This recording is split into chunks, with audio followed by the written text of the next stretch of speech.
Hello everyone, मैं निखिल शर्मा आपकी maths faculty आप सभी का स्वागत करता हूं आप लोगों के अपने परिवार हेलो टीचर्स चैनल पर। तो स्टूडेंट कैसे हो सब लोग, भाई एक बार मुझे कमेंट करके बताइएगा कैसे हो आप सभी लोग। आप सभी को मेरी आवाज़ आ रही है, ऑडियो और वीडियो दोनों चीज़ ओके परफेक्ट हैं बच्चों? कमेंट फास्ट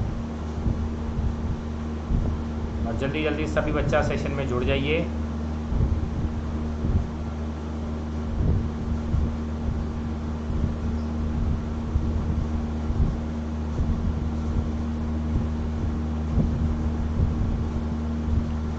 चलिए बच्चों, तो मैं उम्मीद करता हूँ आप सभी को मेरी आवाज़ आ रही है, ठीक है। और अपना आज का सेशन हम लोग स्टार्ट करते हैं। आज का जो सेशन आप लोगों के साथ रहने वाला है आप लोग देख सकते हैं, थंबनेल में आप लोग देख लिया होगा कि आपके साथ कुछ टॉप आपकी इंपॉर्टेंट क्वेश्चन आज की क्लास में मैं आपके साथ डिस्कस करूँगा।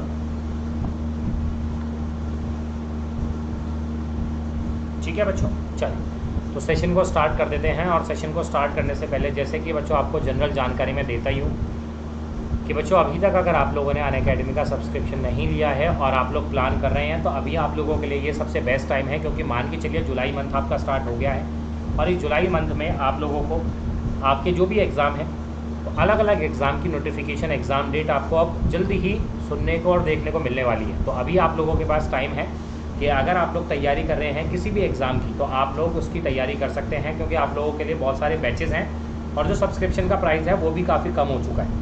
सब्सक्रिप्शन के लिए अगर मैं आपको कह रहा हूँ तो उसके लिए पीछे क्या क्या रीज़न, क्या क्या उसके फ़ायदे हैं। एक तो आप लोगों को देखो, घर बैठे बैठे आप लोग अपनी अच्छे से तैयारी करिए, ठीक है।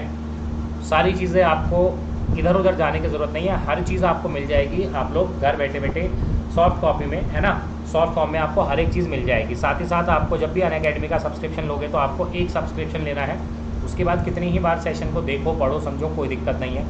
आप अपने फेवरेट एजुकेटर से पढ़ सकते हो।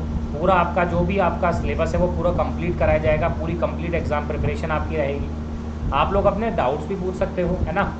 लाइव आपके टेस्ट सीरीज़ भी रहेगी और जितना पढ़ाया जाएगा ऐसा नहीं है कि वो उसका कोई प्रॉपर हमारे पास नोट्स वगैरह नहीं होंगे। आप लोगों को डाउनलोड आप लोग कर सकते हैं PDF फॉर्मेट में नोट्स वगैरह भी, ठीक है बच्चों।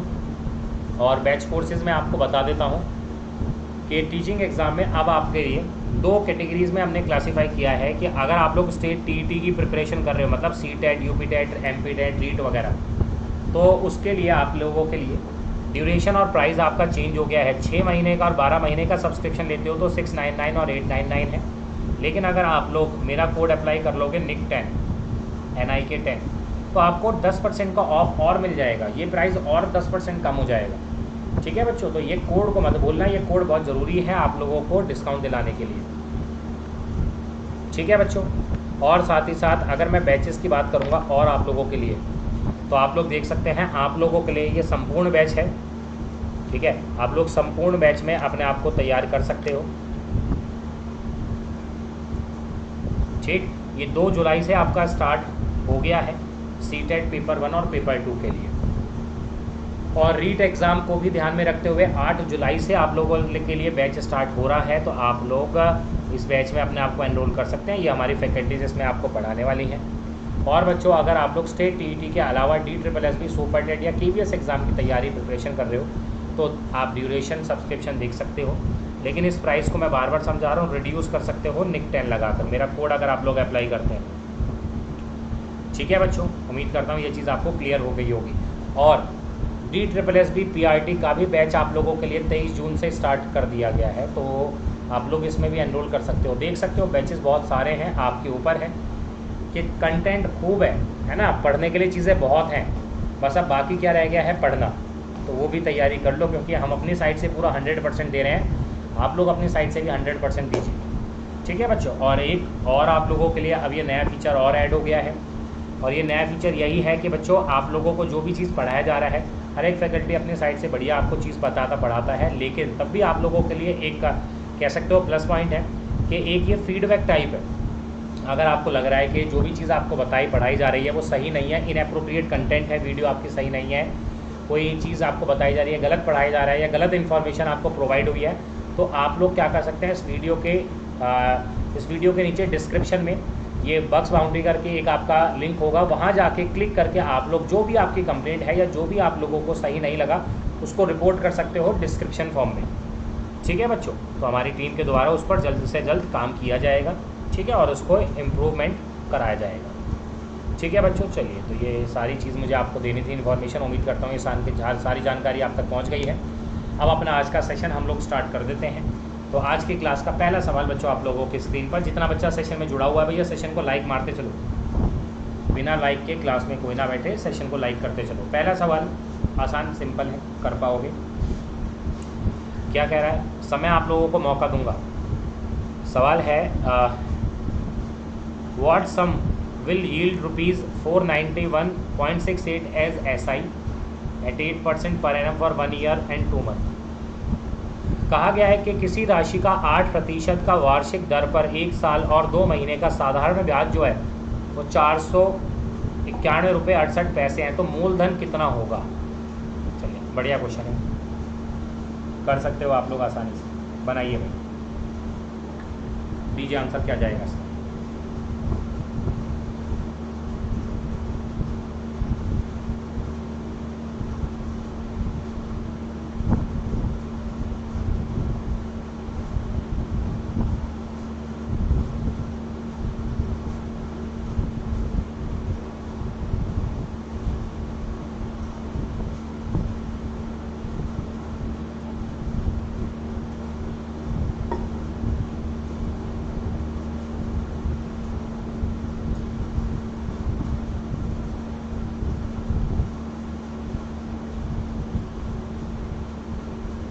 चलिए बच्चों, करते हैं वाला क्वेश्चन।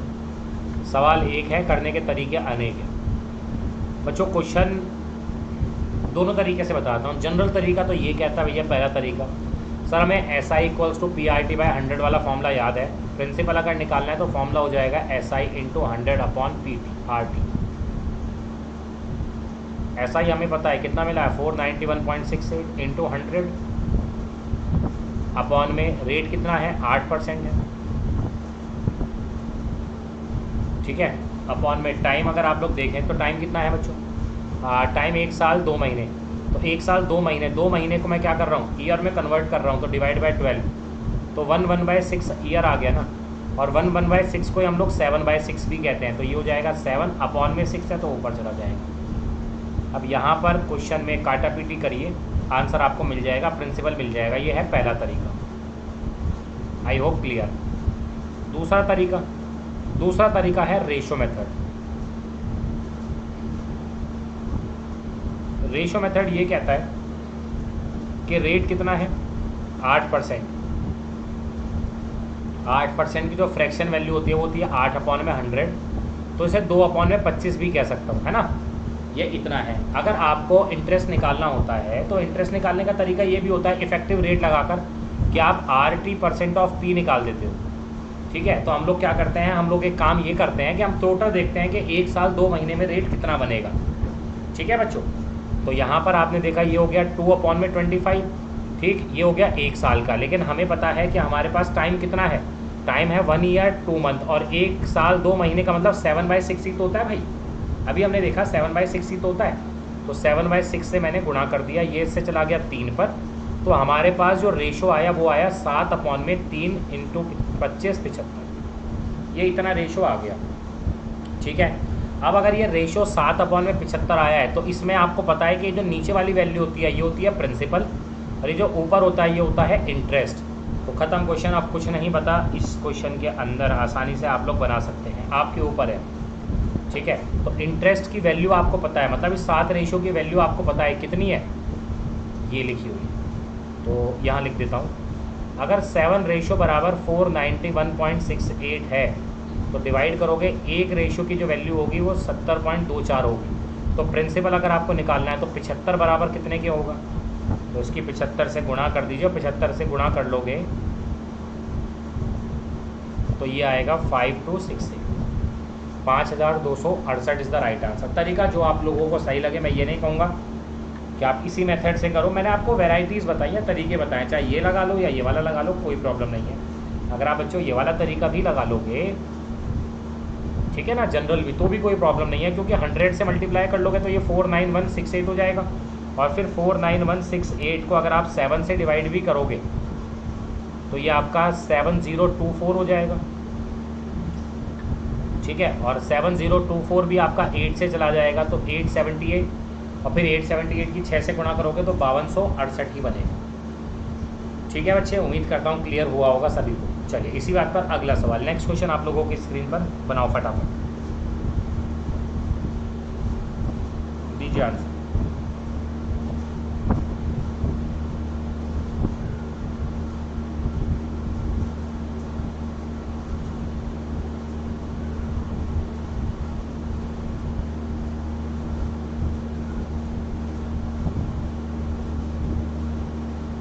बताइए क्या आंसर आ रहा है इस क्वेश्चन का।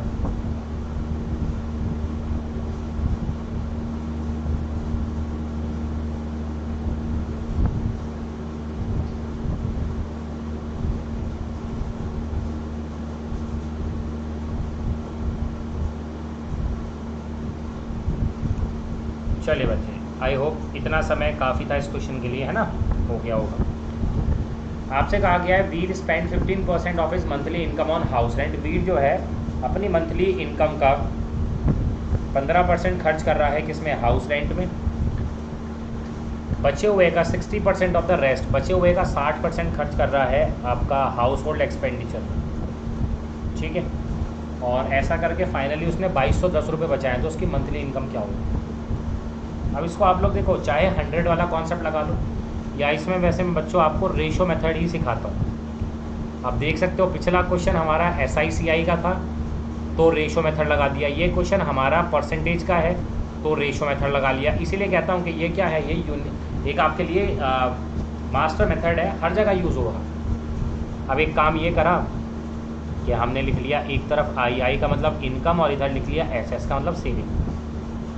पहले आपने क्या करा, 15% खर्च करा है ना, तो मेरे प्यारे बच्चों 15% की जो मीनिंग होती है 15/100 तो 3/20, 3/20 का मतलब अगर तनख्वाह 20 रुपये है तो उसमें से 3 आपने खर्च कर दिए। अगर 20 रुपये तनख्वाह है, 3 रुपये खर्च कर लिए, कितने बच गए, 17 रुपये। यहाँ 17 लिख लो, लिख लिया भाई। अब इसके बाद 60% खर्च करा है, 60% की जो मीनिंग होती है वो होती है 3/5, मतलब 5 रुपये अगर तनख्वाह है तो 5 में से आपने 3 रुपये खर्च कर दिए, कितने बच गए, 2 रुपये। यहाँ लिख लो, ठीक है, लिख लिया। अब इसके बाद अगर आप लोग देखें तो हमारे पास इनकम कितना हो गया, 5 × 20 100, और सेविंग कितना हो गया, 17 × 2 34। मतलब 100 रुपये अगर आपकी तनख्वाह है तो उसमें से 34 रुपये आपने बचाए हैं, और इस 34 की वैल्यू आपको पता है ना, आपको पता है आपने कितने बचाए हैं, 2210, तो 34 रेशो बराबर 2210 है ना। और अगर 34 बराबर है 2210 के, यहाँ लिख देता हूँ, 34 बराबर है 2210 के, तो 1 बराबर आ गया 65 के। अगर 1 बराबर 65 है, इनकम निकालना है ना, तो 100 बराबर 6500, ख़त्म सब। ये तरीका अच्छा है, इसलिए आपसे मैं कह रहा हूँ। बच्चा सोचे कि सर मैं तो 100 वाले कॉन्सेप्ट से लगा रहा हूँ, लगा लो मेरे भाई, लेकिन ये वाला मेथड लगा लेना। 100 वाले मेथड फेल हो जाएगा अगर यही वैल्यू आपको परसेंटेज जो गिवन है ना, ये इंटीजर परसेंटेज गिवन की जगह अगर मिक्स फ्रैक्शन में गिवन कर देना तो तबीयत प्रसन्न हो जाएगी। इसलिए तरीका वो लगाता हूँ जो हर जगह काम करे। ठीक है ना बच्चों, चलिए उम्मीद करता हूँ क्लियर हुआ होगा सभी को। अगला सवाल, नेक्स्ट क्वेश्चन करिए, अगला सवाल आंसर निकालो भाई, मौका दे रहा हूँ आपको। कहा गया है select the option that can replace the question mark, मतलब सीधा सिंपल क्वेश्चन मार्क की जगह पर क्या आएगा, 112 + 345 - 1 × 1011 / 337। बताइए बच्चों, आसान क्वेश्चन है।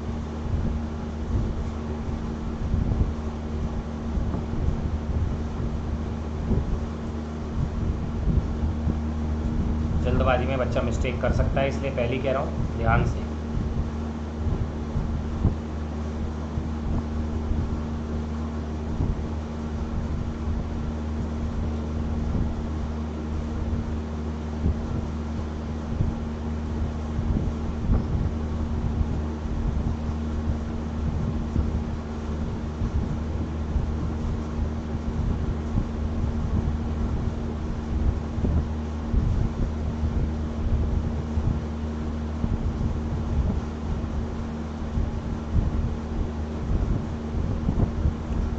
चलिए बच्चों देख लेते हैं, बता देता हूँ। पूरे क्वेश्चन को आप सॉल्व करेंगे अकॉर्डिंग टू बोर्ड मार्क्स। पता है आपको प्लस भी है, माइनस भी है, मल्टीप्लाई भी है, डिवाइड भी है। पहले डिवाइड सॉल्व होगा। लो भैया, इसको सॉल्व किया। 1011 को 337 से डिवाइड करोगे तो ये 3 टाइम चला जाएगा। अब ऐसा मत कर देना कि इन दोनों को पहले घटा लो। अब यहाँ 3 आएगा, मल्टीप्लाई 1 है तो 1 इंटू 3 होगा तो 3 आएगा, तो लिखा जाएगा 122 प्लस 345 माइनस 1 इंटू 3 करोगे तो 3 आएगा, और 122 प्लस ये हो जाएगा 342।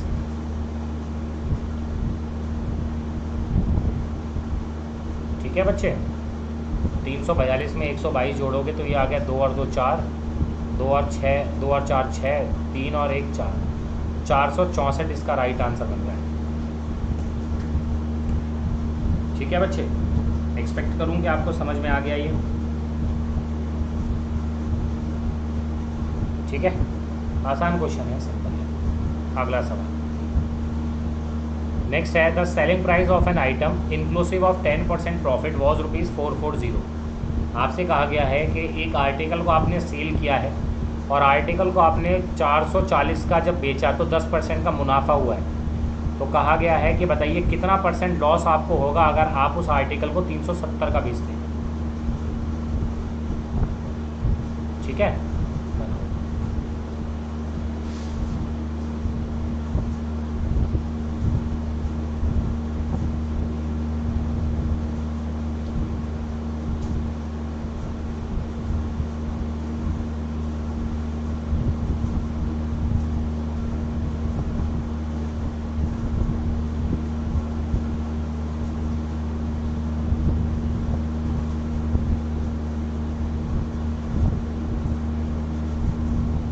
चलिए बच्चों, सबसे पहले अगर आप देखें, पहले आपको 10% का मुनाफा हुआ है। 10% की जो मीनिंग होती है वो 1/10। अब इस 1/10 में अगर मैं CP और SP का रेशो आपसे पूछूंगा तो ये जो डिनोमिनेटर में होता है ये CP का रेशो 10, एक का आपको फ़ायदा हो रहा है प्रॉफिट, तो SP ये देख लो, ये 10 CP, ये एक का प्रॉफिट है तो CP प्लस प्रॉफिट 10 और 1 जोड़ोगे 11, क्या हो गया SP। तो इन दोनों का रेशो इतना आ गया। अब इतना भी क्लियर है कि आपको SP की वैल्यू पता है, कितने का सेल करा है 440, तो 11 बराबर 440, 1 बराबर 40, तो 10 बराबर 400। CP और SP की एक्चुअल वैल्यू मिल गई है 400 और 440। अब CP आपका 400 है, आपसे कहा गया है कि अगर आप आर्टिकल को 370 का बेच रहे हो, 400 रुपये की खरीदारी है और 400 की जगह आप अगर इसे 370 का बेच रहे हो तो नुकसान तो है ही है। अब आपको यही बताना है कि लॉस कितने परसेंट का है। तो लॉस कितना है, 400 की चीज़ अगर 370 की बेचोगे तो 30 का लॉस, अपॉन में क्या लिखते हैं, कॉस्ट प्राइस, 400 इंटू 100, खत्म क्वेश्चन। 00 से 00 चला गया, ये आ गया 15 अपॉन में 2, 15 अपॉन 2 का मतलब 7.5। तो हम कह सकते हैं लॉस परसेंट हमारा 7.5% जाएगा। ठीक है बच्चों, सभी को क्लियर हो गया होगा उम्मीद है। ठीक है, अगला क्वेश्चन बनाइए भाई, आप लोग पहले करो इस क्वेश्चन को, है ना, फिर एक साथ डिस्कस करेंगे। सवाल है, in an examination 75% student fail in economics, 55% fail है मैथ्स में, 35% फेल है दोनों सब्जेक्ट में, 600 पास हैं दोनों सब्जेक्ट में। तो टोटल नंबर ऑफ स्टूडेंट, बढ़िया क्वेश्चन है, करो। समय आप लोगों को दे रहा हूँ, ठीक है ना, एक साथ डिस्कस करेंगे, बनाओ पहले।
हो गया बच्चों? चलो अब आपको एक बार क्वेश्चन में बता देता हूँ कि क्या क्या है, कैसे आप लोग कर सकते हैं।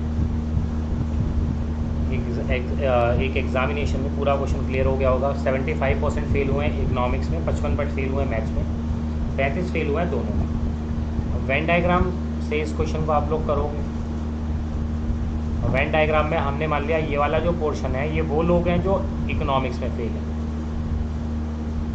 ये वो लोग हैं जो मान लो मैथमेटिक्स में फेल हैं।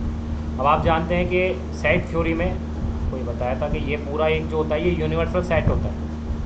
अब इस यूनिवर्सल सेट में पास फेल सब होते हैं। ये मान लो इकोनॉमिक्स वाले हैं और ये मैथ्स वाले हैं ना, तो ये आपके इकोनॉमिक्स और मैथ्स में फेल होने वाले बंदे हैं। और जो इसके बाहर वाला पोर्शन होगा वो कौन सा होगा? इसके बाहर वाला पोर्शन होगा जो लोग क्या होंगे, ये वाला पोर्शन जो दोनों सब्जेक्ट में पास है। अब जैसे आपसे कहा गया है इकोनॉमिक्स में कितने फेल हैं? 75%। मतलब ये जो पूरा वाला पोर्शन है, ये पूरा इकोनॉमिक्स का ये पूरा ही तो है भाई, तो ये जो पूरा है ये 75 है। मैथ्स में 55%, मैथ्स 55 कौन सा है? ये वाला जो ये पूरा है ना, ये 55 है। और फिर कहा गया है 35 जो दोनों में फेल है, तो दोनों वाला कौन सा होगा? ये 35, ये दोनों का इंटरसेक्शन पार्ट, दोनों का कॉमन पार्ट। अब भाई आप एक बात बताइए, ये 35 आ गया, तो जैसे कि हम लोग जानते हैं ये पूरा जो था इंग्लिश वाला ये पूरा था, अब पूरा 75 था, 75 में से ये 35 कवर हो गया, तो अब कितना बच गया यहाँ? 40%। ठीक है ना, तो ये 40 हो जाएगा। अब ये जो 40 होगा ये ओनली इंग्लिश हो गया। और ऐसे ही अगर ये पूरा है मैथ्स का 55, इसमें से 35 यहाँ हो गया, तो यहाँ कितना बच गया? 20%। ठीक है भाई, तो अब यहाँ पर अगर आप लोग देखेंगे तो टोटल कितना हो गया? देखो 40% वो लोग हैं जो सिर्फ इंग्लिश में फेल हैं, 20% वो लोग हैं जो सिर्फ मैथ्स में फेल हैं, 40 और 20 60, और 35% वो हैं जो दोनों में फेल हैं। 60 और 35 जोड़ोगे, यहाँ जोड़ देता हूँ, 40% प्लस 35% प्लस 20%, तो तीनों जोड़कर कितना आ गया? ये आ गया 95%। मतलब 95% वो लोग हैं जो फेल हैं। तो मेरे प्यारे बच्चों, अगर 95% वो लोग हैं जो फेल हैं, तो बाकी जो 5% बच गए, इसके बाहर वाला पोर्शन जो होगा ये 5% ही तो होगा। तो 5% कौन होगा? पास वाले, पास वाले। तो आपको पता है कितने पास हैं? 600 लोग, तो इसका मतलब 5% की वैल्यू 600, तो भाई 1% की वैल्यू कितनी हो गई? 120, तो 100% बराबर 12,000। ठीक है, उम्मीद करता हूँ समझ में आया होगा, सभी को अच्छे से क्लियर हुआ होगा। ठीक है बच्चों, बता दीजिए क्या क्लियर है आपको ये क्वेश्चन, कमेंट फास्ट।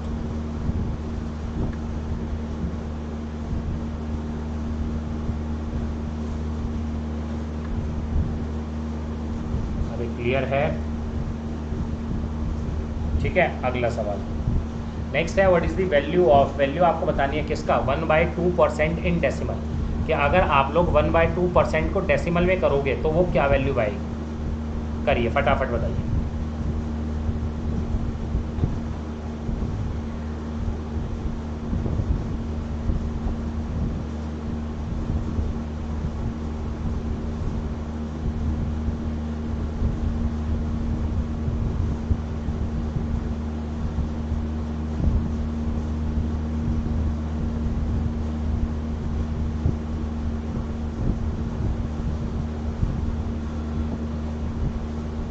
चलिए बच्चों देख लो एक बार, ये तो आसान क्वेश्चन है लेकिन इसमें भी गड़बड़ी बच्चा कर देता है। देखिए सबसे पहले आपसे कहा गया है कि 1/2% को हमें डेसिमल में बताना है, क्या होगा? 1/2 जो होता है ना, 1/2 का मतलब 0.5 होता है, तो एक तरीके से 0.5% कह रहे हो, और 0.5% का मतलब 0.5 अपॉन में परसेंट का मतलब पर 100 डिवाइड बाय, यही तो होगा। ठीक है, तो यहाँ पर आप देखोगे तो यहाँ पर इसको डिवाइड करके 0.005 आ जाएगा, ऑप्शन नंबर बी। अगर इतना भी ना आता हो तो भैया यहाँ से 0 यहाँ जाएगी, तो 5 अपॉन में 1000 करोगे तो भी तो यही आएगा 0.005। सिंपल क्वेश्चन है, आसान है, लेकिन जल्दबाजी में बच्चा यहाँ भी मिस्टेक कर लेता है। ठीक है, उम्मीद है आप सभी को ये क्लियर हो गया होगा। ठीक है, अगला क्वेश्चन आपकी स्क्रीन पर, खेलिए अगले क्वेश्चन के साथ। नेक्स्ट है, the radius of the circle is increase by 3 times. अगर सर्कल के रेडियस को मैं तिगुना कर दूं तो आपसे कहा गया है then how many times the new circumference increase from original. तो आपसे कहा गया है कि सर्कमफेरेंस पे कितने का फ़र्क पड़ेगा, सर्कमफेरेंस पे कितने का फ़र्क पड़ेगा।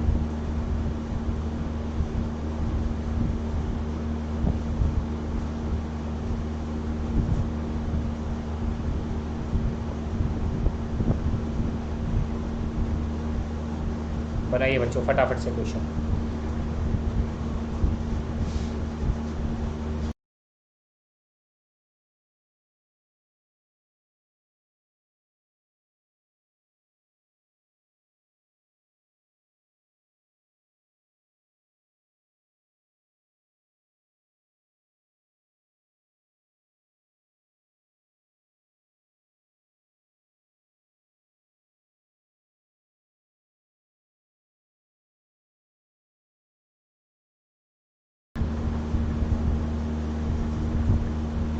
चलिए, सो आई होप आप सभी का ये क्वेश्चन हो गया होगा, है ना। कोई ज़्यादा दिक्कत मुश्किल क्वेश्चन नहीं है, आसान सा सिंपल सा क्वेश्चन था ये।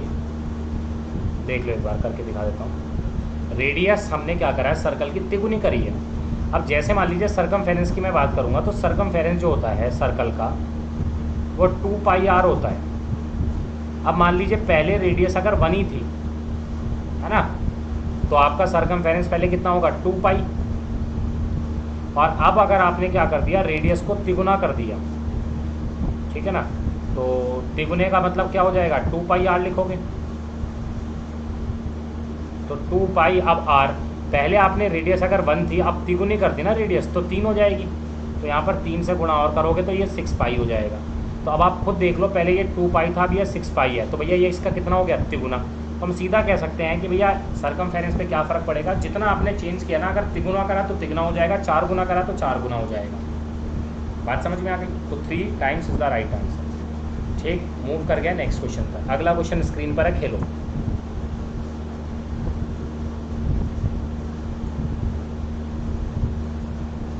बनाइए बच्चों, अगला क्वेश्चन आसान है, कर लोगे।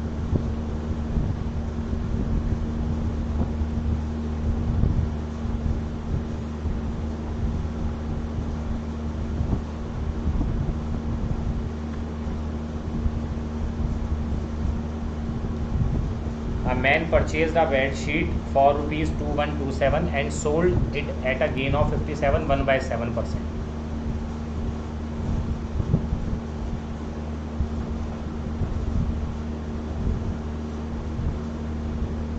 बनाइए बच्चों, अच्छा क्वेश्चन है।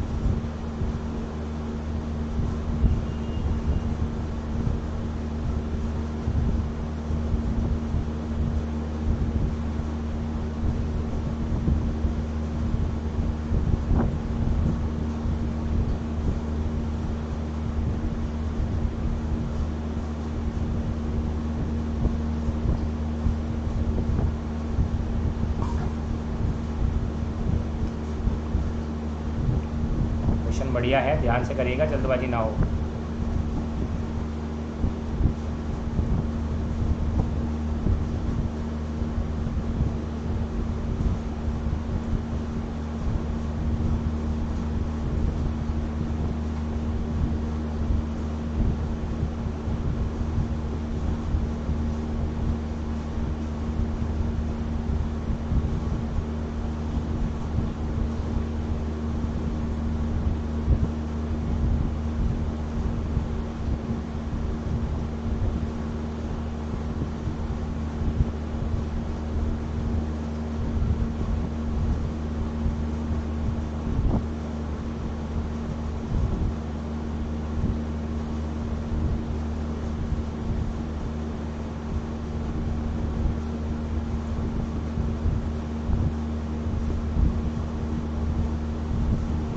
हो गया बच्चों। हो सकता है काफ़ी बच्चे इस क्वेश्चन को सॉल्व कर रहे होंगे, ऑप्शन ही मैच नहीं कर रहा होगा, है ना। देख लो कभी ऑप्शन नन ऑफ दीज भी हो। देख लेता हूँ बच्चों। देखो यहाँ पर क्वेश्चन को आपको थोड़ा सा समझना था कि क्वेश्चन कह रहा है क्वेश्चन बहुत आसान है। क्वेश्चन में आपने ये देखा मैन परचेज, परचेज का मतलब उसने खरीदा है, और खरीदने वाले प्राइस को ही हम लोग कॉस्ट वाइज कहते हैं। तो कॉस्ट वाइज तो 2127 है, ठीक है। और 2127 का उसने खरीदा और उसे प्रॉफिट कितना हो गया, गेन परसेंट हमें पता है 57 1/7%। और बच्चे 57 1/7 परसेंटेज में मैंने लिखा रखा है 57 1/7 की जो फ्रैक्शन वैल्यू होती है वो 4/7 होती है, ठीक है। लेकिन यहाँ पर एक अच्छी बात ये है जिससे आपका क्वेश्चन नहीं बन रहा, अच्छी बात ये है कि इसने, हम जानते हैं कि प्रॉफिट एंड लॉस जो होता है वो कैलकुलेट किस पर होता है, सीपी पर, लेकिन उसने यार मेंशन कर दिया कि प्रॉफिट 57 1/7% जो हो रहा है ना वो आपको किस पर हो रहा है, calculated on the selling price, ठीक है ना। आपको जो फायदा हो रहा है ना वो क्रय मूल्य पे नहीं हो रहा है, इस बार क्वेश्चन में विक्रय मूल्य में हो रहा है। और आप जानते हो कि अब जब हम लोग 4/7 करते थे तो यहाँ पर ये डिनोमिनेटर वाली वैल्यू को सीपी कहते थे। सीपी क्यों कहते थे, क्योंकि हमारा प्रॉफिट जो है वो सीपी पर कैलकुलेट होता था। लेकिन अब जैसे क्वेश्चन में कहा गया कि सीपी पर कैलकुलेट नहीं है, एसपी पर कैलकुलेट है, तो इसका मतलब इस बार 7 ये एसपी हो जाएगा और ये जो 4 है ये आपका प्रॉफिट हो जाएगा, ठीक है भाई। और अब सेलिंग प्राइस आपके पास कितना है, 7 है, प्रॉफिट 4 का हुआ है, तो कॉस्ट प्राइस 3 रुपये नहीं हो जाएगा। क्योंकि आप खुद एक चीज़ मैं आपसे अगर पूछूंगा कि मान लीजिए 7 रुपये की आपने एक चीज़ बेची है और 7 रुपये की चीज़ बेचने पर आपको 4 रुपये का फ़ायदा हुआ है, 7 रुपये की चीज़ बेची हो तो 4 का मुनाफा पा लिया, तो आपने खरीदे कि कितने का होगा, तो 3 रुपये का ही तो खरीदा होगा, क्योंकि 3 का खरीदा, 4 रुपये उस पर फ़ायदा हो गया, तो सेलिंग प्राइस 7 हो गया, ठीक है। अब कॉस्ट प्राइस की वैल्यू आपको बताइए रही और कॉस्ट प्राइस का रेशो आपको बताइए रहा, तो कॉस्ट प्राइस का रेशो कितना है, 3, तो 3 बराबर 2127, 1 बराबर ये हो गया 70, 709, और अगर ये 709 के बराबर है सेलिंग प्राइस निकालना है ना, तो सेलिंग प्राइस कितना हो जाएगा, 7 बराबर 709 की 7 में गुणा कर दीजिए। पहले 700 की 7 में गुणा कर लो, 700 की 7 में गुणा करोगे 6300, प्लस अब 9 की 7 में कर लो 63, नो सॉरी यार 7 के 700 में करो 4900 हो गया ना, 7 7 से 49, मैं 9 समझ रहा हूँ, 49 है ना, तो ये 4963 जा रहा है, चेक कर सकते हो आप लोग, आपका जो राइट आंसर जा रहा है वो यही जा रहा है 4963। उम्मीद करता हूँ क्वेश्चन सभी को क्लियर हुआ होगा, समझ में आ गया होगा। क्वेश्चन आसान है, कोई मुश्किल नहीं है, बस थोड़ा सा आपको समझना था और कुछ नहीं, ठीक है। चलिए इसी बात पर अब अगला क्वेश्चन आपकी स्क्रीन पर, बढ़िया क्वेश्चन है। चलो यहाँ पर इस क्वेश्चन को मैं आपको बता देता हूँ। यहाँ पर देखो क्वेश्चन थोड़ा सा एक मिसप्रिंट यहाँ पर ये है कि यहाँ पर ना ये 13 नहीं है, 3 है ये, ठीक है। ये कितना है, ये 3 ही है। क्वेश्चन करेक्ट ही कर देता हूँ।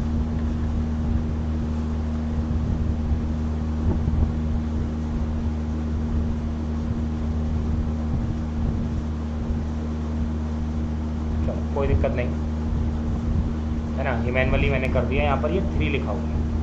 अब देखो यह अंडर रूट में लिखा हुआ है 3 और इसकी पावर 5 है, इंटू 9 का स्क्वायर बराबर 3 की पावर n इंटू 3√3, तो सब में बेस 3 आपको दिख रहा है, n की वैल्यू निकालना है, तो सबको 3 बेस में कन्वर्ट कर लो। इसको अगर मैं लिखूंगा तो जैसे कि हम लोग जानते हैं √3 का मतलब जो होता है, जो 3 की पावर 1/2 ही तो होता है भाई, तो इसको अगर हम लोग लिखेंगे तो ऐसे ही तो लिखा जाएगा 3 और इसकी पावर 5 है, और जब अंडर रूट हटेगा तो 1/2 से मल्टीप्लाई हो जाएगा, तो 1/2 से मल्टीप्लाई होने का मतलब नीचे आ जाएगा यहाँ पर, इंटू ऐसे ही 9 को हम ऐसे लिख सकते हैं 3 का पावर 2 और इसकी पावर 2 है, 3 की पावर n इंटू ये 3 की पावर 1 इंटू 3 की पावर 1/2 ऐसे लिख लेता हूँ, तो ये हो जाएगा 3 की पावर 5/2 इंटू 3 की पावर 4 इक्वल्स टू 3 की पावर n इंटू 3 की पावर, ये दोनों ऐड हो जाएंगी, तो जब ऐड हो जाएगा तो ये हो जाएगा कितना 3/2। यहाँ तक कोई दर्द कोई परेशानी, मेरे ख्याल से कोई दर्द परेशानी यहाँ तक तो नहीं होना चाहिए, है ना। चलिए अब आगे सॉल्व कर लेते हैं। तो एक काम कर लो, इन दोनों को ऐड अगर आप करोगे तो 3 की पावर 5/2 प्लस 4 करोगे और अपॉन में ये 3 की पावर n निकालना है, तो ये डिवाइड में आ जाएगा, ये 3 की पावर 3/2 है ऐसे ही हो गया, तो ये कितना हो गया, ये 3 की पावर एलसीएम 2 है 5 और 4 है ना, 2 की 4 से गुणा होगी तो 8, तो 13/2 आ गया, अपॉन में यहाँ 3 की पावर 3/2 है, ये 3/2 ऊपर चला जाएगा, तो ये 3 की पावर 5 आ गया ना भाई, क्योंकि 13 की पावर 2 माइनस 3/2 करोगे तो ये 10/2 और वो होता है 5, तो बस ख़त्म क्वेश्चन। ये आ गया 3 की पावर 5 इक्वल्स टू 3 की पावर n, बेस सेम है, पावर को बराबर रख दीजिए, n बराबर 5। ठीक है बच्चों, so n equals to 5 is the right answer. पूरे क्वेश्चन में पावर एंड बेसिस की प्रॉपर्टी यूज़ हुई है, कुछ अलग नहीं हुआ। ठीक है बच्चों, तो आप लोग देख सकते हैं कि आपको क्लियर हुआ या नहीं हुआ ये क्वेश्चन। Comment fast.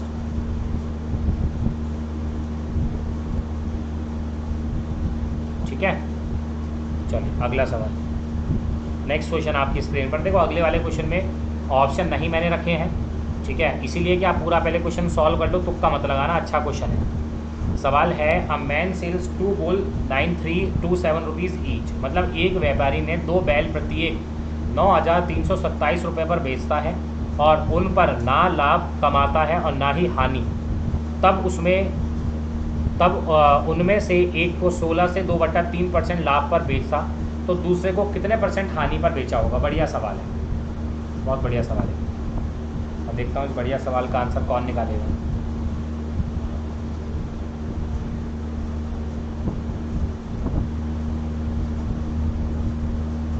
निकालिए बच्चों आंसर।